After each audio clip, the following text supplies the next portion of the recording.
Pada video kali ini, saya akan merangkum alur cerita film Val yang dirilis pada tahun 2022. Film ini disutradarai oleh Scott Mann dan dibinai oleh Grace Caroline Surrey, Virginia Gardner, Mason Golding, dan masih banyak yang lainnya.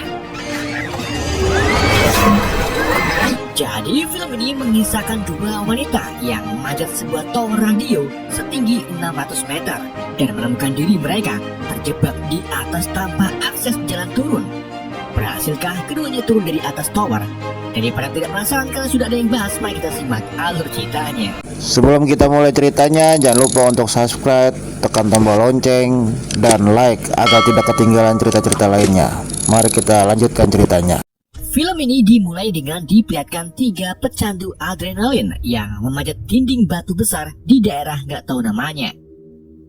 Ketiganya adalah Becky, Dan, serta Hunter. Becky dan Dan ini merupakan suami istri yang baru saja menikah kemarin. Selama pendakian di dinding batu tersebut, Becky melompat ke sisi Dan agar keduanya bisa memanjat lebih tinggi lagi dengan Dan memimpin Becky di atasnya. Saat Dan melanjutkan memanjat, dia dikejutkan dengan seekor burung emprit yang terbang keluar dari lubang. Hal itu membuat Dan terkejut dan ia kehilangan pijakannya.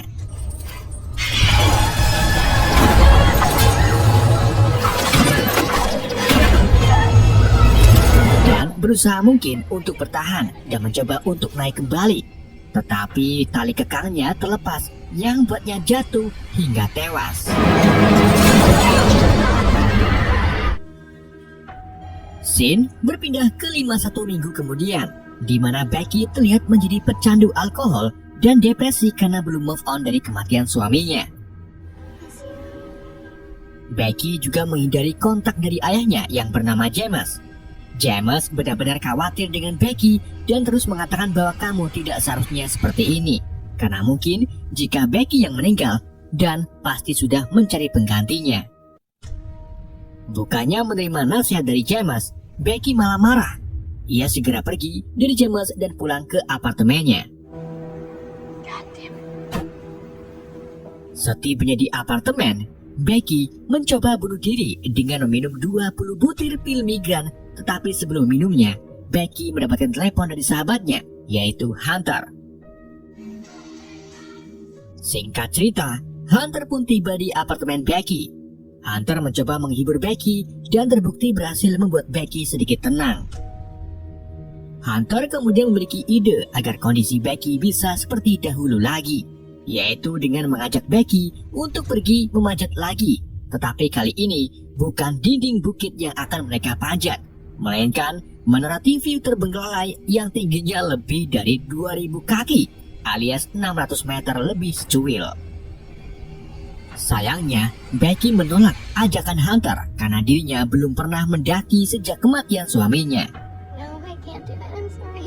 Hey, it's okay.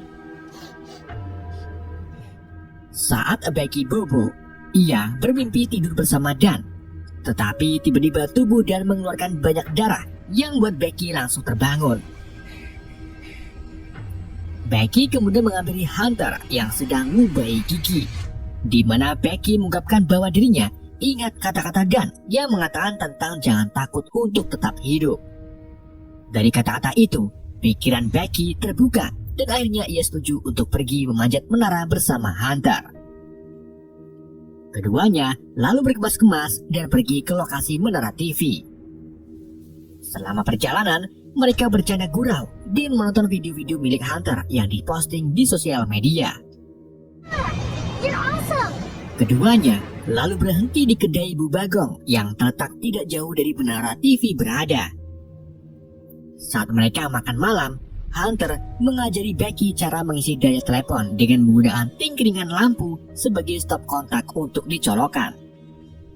Setelah itu, Hunter memberitahu Becky tentang alasan lain dirinya mengajak Becky memanjat menara TV, yaitu untuk membuat konten dengan merekam video di atas menara, lalu menguploadnya ke YouTube miliknya yang sudah dimonetisasi.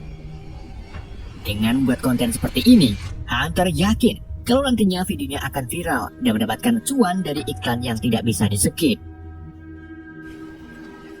Mereka kemudian menginap di motel untuk beristirahat sebelum pendakian besar dimulai. Keesokan harinya, Hunter dan Becky pergi meninggalkan motel dan berangkat ke menara TV. Tapi sebelum mereka masuk ke jalan raya, mobil mereka hampir saja tertabrak oleh truk. Keduanya malah cengengesan dan tidak menyadari bahwa itu kode verifikasi dari malapetaka.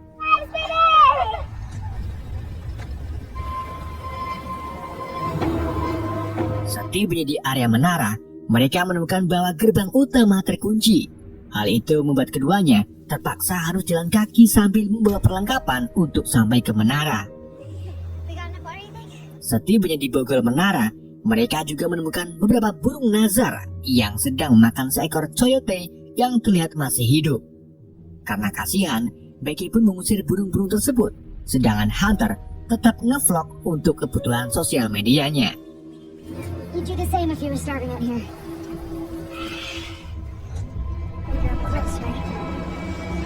Saat Becky melihat ketinggian menara, Becky langsung minta pulang karena keju dan gugup. Tetapi Hunter terus membujuk Becky dan menyuruh Becky untuk tetap tenang. After Dan died, I was afraid of my own shadow beside you the whole time. God, Hunter, come on. Dude, this is so cool. Keduanya lalu mulai memanjat menara melalui tangga yang terlihat sudah sangat kusam dan berkarat.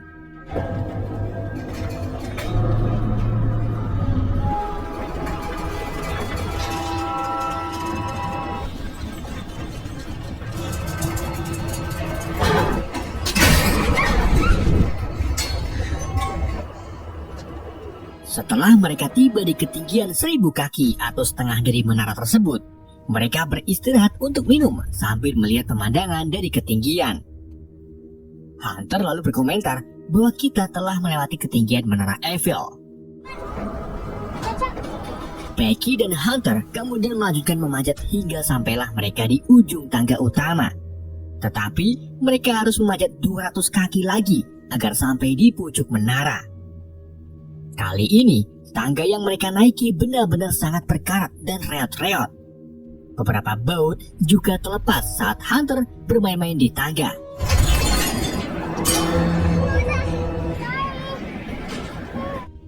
Mereka lalu melewati 2 satelit berbentuk toa dan akhirnya sampailah mereka di pucuk menara TV tertinggi di dunia.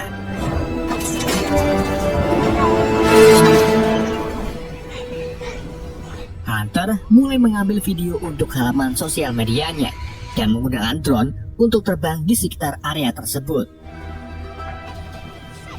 Hunter kemudian memutuskan untuk mengambil foto sambil menggantung di tepi dan meyakinkan Becky yang terlihat enggan untuk melakukan hal yang sama.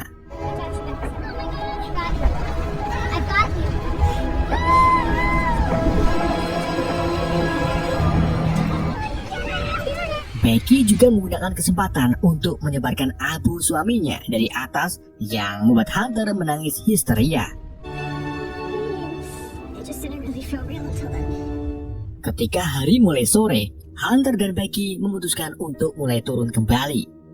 Becky turun lebih dulu dan berhasil sampai ke bagian tangga. Namun sayangnya 2 baut tiba-tiba ucul yang membuat tangga roboh jatuh ke bawah dan menyebabkan Becky menjatuhkan tas mereka ke 2 toa yang berada di bawah mereka.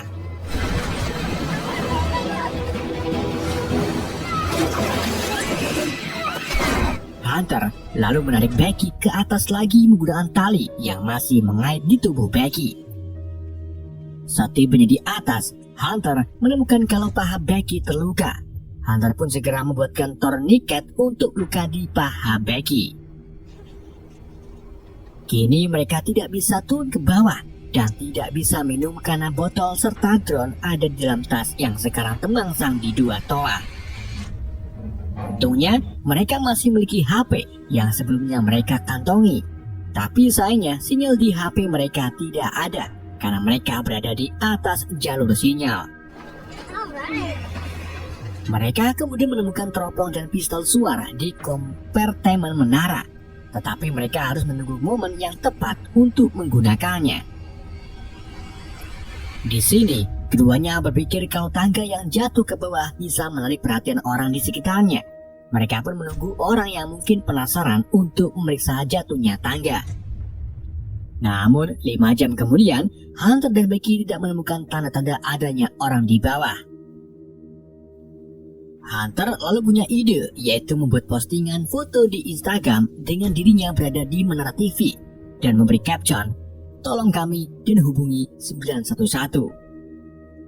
Setelah membuat postingan, Hunter mencoba menuruni HP-nya ke 2 toa agar mendapatkan sinyal, tetapi hal itu sia-sia karena belum ada suara notifikasi. Keduanya memutuskan untuk menjatuhkan HP tersebut dengan masukkannya ke dalam sepatu Hunter dan melapisinya dengan kaos kaki serta bra olahraga milik Hunter sehingga tidak pecah saat menyentuh tanah. Tapi itu sia-sia, dan itu sia-sia karena ponselnya tetap hancur. 1 jam kemudian, mereka melihat seekor anjing dan pemiliknya sedang mendekati menara. Anjing itu menemukan sepatu Hunter serta HP rusak di dekatnya. Tapi si pemilik anjing bernama Gondrong tidak memperhatikannya dan malah berteleponan dengan admin pinjol. Becky dan Hunter mencoba untuk mendapatkan perhatian mereka dengan melemparkan sepatu Becky, tetapi itu sia-sia.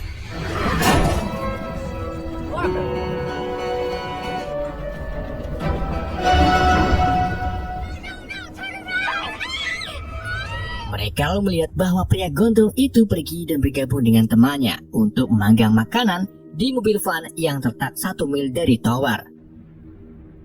Becky memutuskan untuk menggunakan flare gun, tetapi Hunter menahannya karena cuaca masih terang.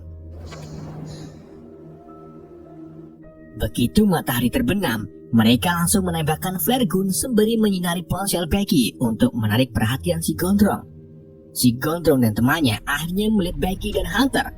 Namun bukannya menolong, si gondrong malah mengambil mobil Hunter dan segera pergi dari area menara.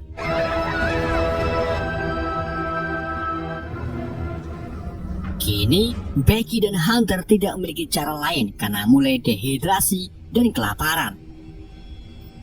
Pada saat itu juga, Becky menonton video di handphonenya, di mana video itu memperlihatkan pernikahannya bersama Dan. Tetapi Becky melihat bahwa Hunter tampak cemberut di belakang Becky. Dia juga melihat tato di kaki Hunter yang bertuliskan 143 yang merupakan sesuatu yang pernah dikatakan oleh Dan. Hunter kemudian terus terang dan mengakui bahwa dia dan Dan berselingkuh yang berlangsung selama 4 bulan. Tetapi Hunter akhirnya memutuskan Dan karena meskipun dia telah jatuh cinta pada Dan, dia lebih mencintai Becky sebagai temannya.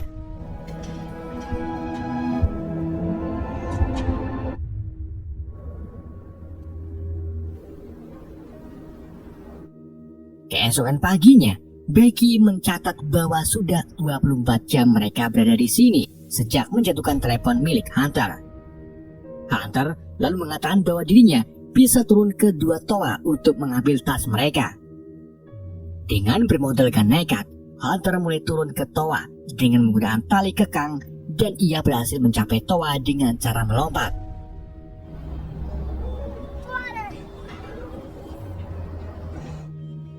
Setelah minum air, Hunter menggunakan tongkat selfie untuk mengaitkan tas ke tali kekang dan kemudian melompat ke tas tersebut untuk membantunya naik ke atas. Namun saat mencoba memanjat, Hunter tergelincir ke bawah. Tetapi tampaknya ia baik-baik saja dan terlihat masih mendarat di tas meskipun tangannya menderita luka bakar karena memegangi tali. Becky dengan sekuat tenaga menarik Hunter sampai akhirnya Hunter tiba di atas lagi.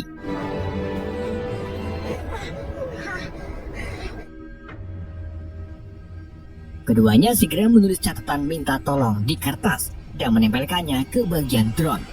Setelah itu, Becky menerbangkan drone tersebut ke kedai milik Bu Bagong. Namun sayangnya, baterai drone terlalu lemah yang pada akhirnya mereka pun menerbangkan kembali ke menara sebelum jatuh ke tanah.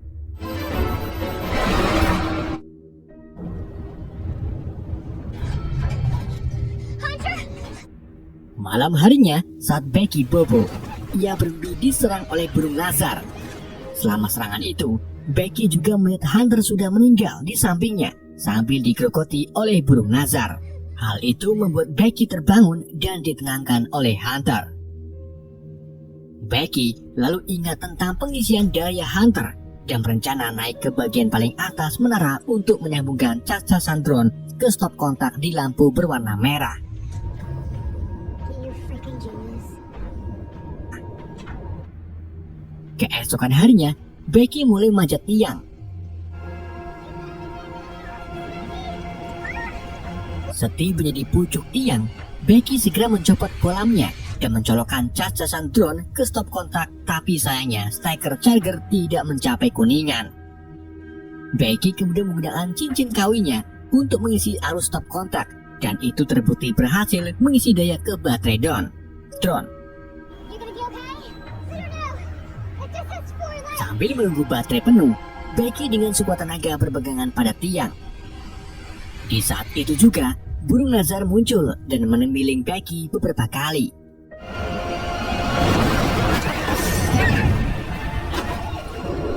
Setelah baterai penuh, Becky turun ke Hunter, lalu segera menerbangkan drone ke kedai Bu Bagong.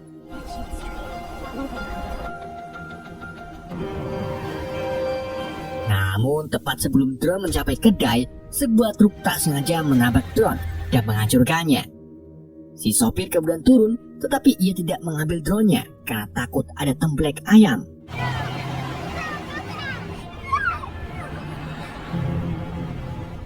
Menjelang sore, Becky melihat awan badai mendekat ke arahnya. Becky lalu meminta Hunter untuk memberikan sepatunya, sehingga dia dapat mengirim teleponnya sendiri untuk meminta bantuan. Tetapi Hunter menolak dan kemudian terungkap bahwa sebenarnya Hunter yang Becky ajak bicara selama beberapa jam terakhir hanyalah halusinasi. Hunter yang sebenarnya sudah meninggal saat ia mengambil tas dan ia terjatuh ke toa saat mencoba memanjat. Becky hanya menarik tasnya saja dan membayangkan Hunter di sampingnya karena ia tidak bisa menghadapi kenyataan bahwa dia sendirian di atas sini. Becky lalu menatap jasad Hunter yang kini ditotoli oleh burung nazar. Ketika badai mulai mendekat, Becky membuat pesan video untuk terakhir kalinya. Di video itu, Becky mengungkapkan penyesalannya karena tidak patuh dengan omongan ayahnya. Di saat itu juga, suara guntur terdengar dan Becky tiba-tiba pingsan.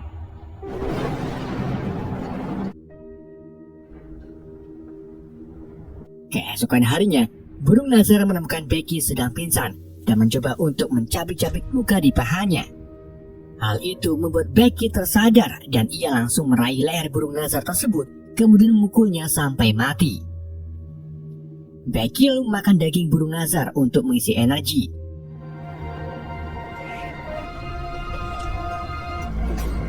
Setelah energinya mulai pulih, Becky memberanikan diri turun ke toa dan mengirim pesan ke 911 melalui HP-nya. Setelah itu, ia masukkan HP tersebut ke sepatu Hunter dan kemudian memasukkan sepatu itu ke perut Hunter yang sudah dirobek oleh burung nazar. Becky kemudian terpaksa menjatuhkan jasad Hunter sehingga HP milik Becky tidak hancur saat menyentuh dasar dan pesan secara otomatis terkirim ke 911. Beberapa jam setelah itu, James pergi menuju ke menara TV.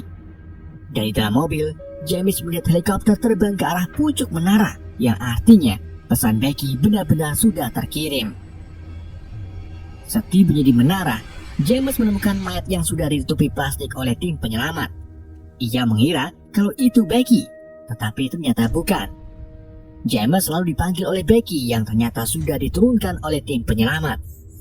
Becky meminta maaf kepada James serta mengatakan bahwa dirinya sangat menyayangi James. Film pun berakhir. Oke, itulah alur cerita film Fell. Semoga kalian terhibur dengan alur cerita yang saya bawakan. Mohon maaf jika ada yang kurang dalam penyampaian. Pesan yang tidak bisa kita ambil dari film ini, janganlah pernah merasa paling sempurna karena bau mulut kita sama saat bangun tidur di pagi hari. Hah.